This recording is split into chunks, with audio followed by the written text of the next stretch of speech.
Si çdo vit, kodra mbi qytetin e Laçit u shndërrua në një det lutjesh, dritash dhe shprese. Mijëra besimtar nga gjithë Shqipëria u mblodhen në kishën e Shnandot për të marrë pjesë në përmbylljen e pelegrinar tradicional tërmitjavor, një rit i hershëm që vijon të frymëzojë besimtarët.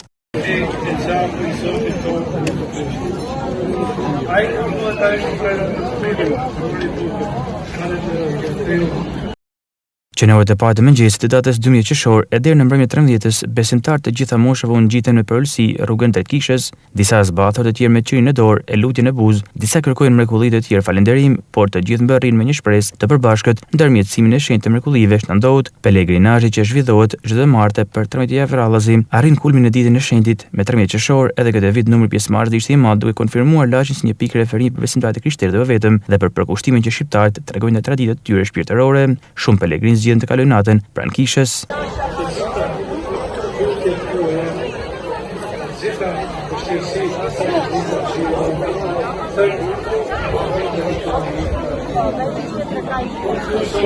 Atmosfera është e veçantë, zëra të ulët lutjesh, qirin të ndezur, qëndriqojnë në rësiren, familjet e strehuara në batanie në Pem, një mbrëmje mbushur me përkushtim, heshtje dhe dashuri hyjnore. Ky rit i rrallë që ka përcjell kufijt fetar dhe kulturor, mbeti një nga ngjarjet më të fuqishme të besimit në Shqipëri, dëshmon për një lidhje të gjallë mes traditës dhe shpirtit modern shqiptar.